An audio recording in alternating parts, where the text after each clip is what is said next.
मित्रों, आज आप देख रहे हैं PM Shri school Jawahar Navodaya Vidyalaya Jat Baroda Gangapur city में 78वें स्वतंत्रता दिवस समारोह में छात्राओं द्वारा दिया गया है शानदार योगाभ्यास प्रदर्शन।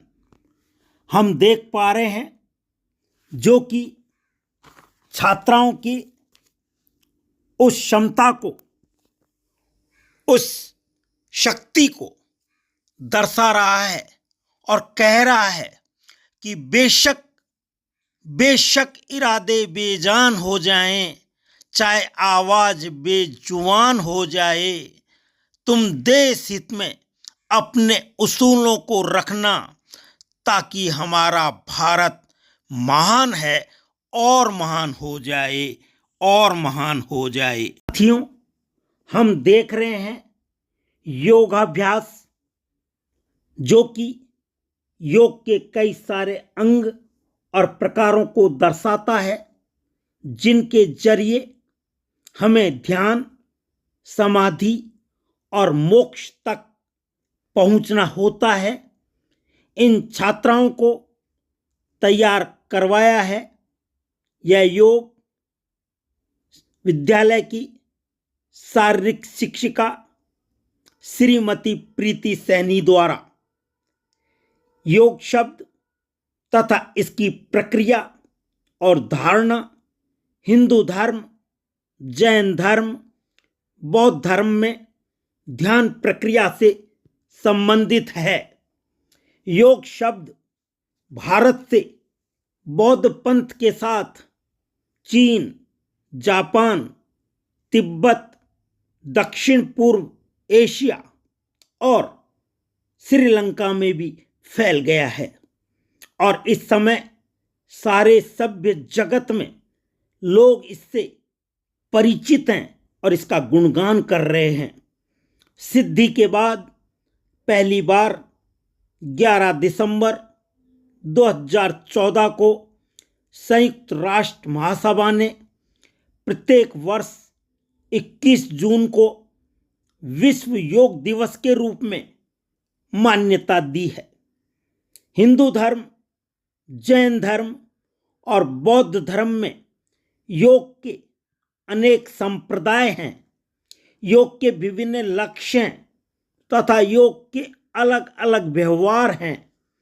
परंपरागत योग तथा इसका आधुनिक रूप विश्व भर में प्रसिद्ध है।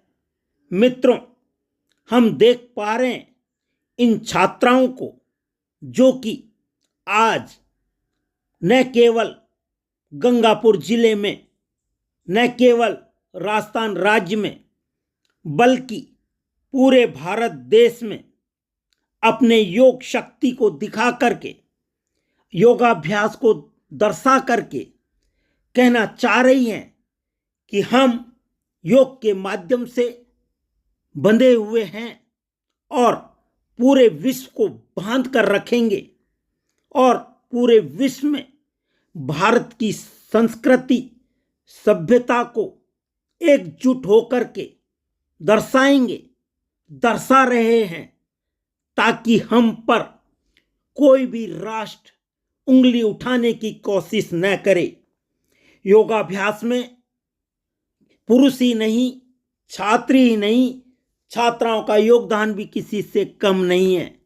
हम छात्राएं जो कि देश की नारी शक्ति के रूप में और आगे बढ़ेंगे और बढ़ते बढ़ते हम आज देश के इस जश्न को, जो कि हमारे अमर शहीदों, जवानों, वीरों, वीरांगनाओं ने देश हित में जो अपना बलिदान दिया है, हम उन्हें विश्वास दिलाना चाहेंगे कि हम उनके द्वारा किए गए इस कृत्य के कारण जो हम खुली सांस में जी पा रहे हैं, खुली सांस ले पा रहे हैं, इसमें रहते हुए देश के विकास में हर संभव योगदान देंगे।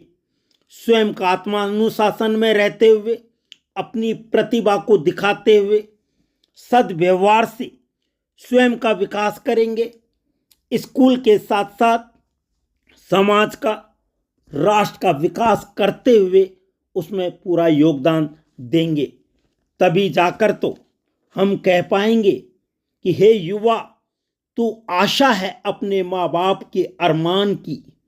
हे युवा, तू आशा है अपने माँ और बाप के अरमान की। तू जिंदा कहानी है शौर्य और अभिमान की।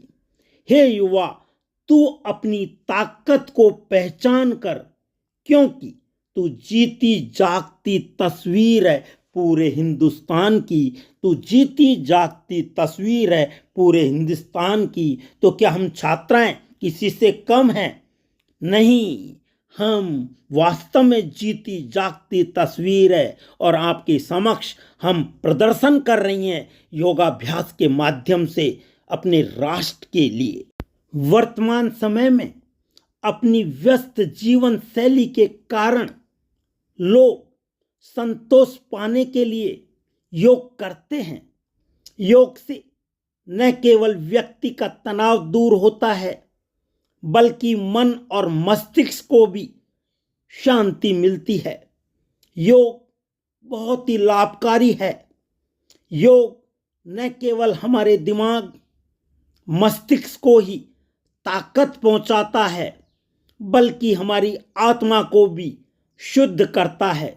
आज बहुत से लोग मोटापे से परेशान हैं, उनके लिए योग बहुत ही फायदेमंद है।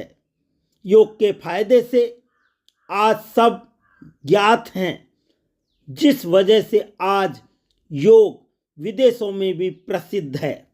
अगर आप इसका नियमित अभ्यास करते हैं तो धीरे धीरे आप तनाव से दूर हो जाते हैं।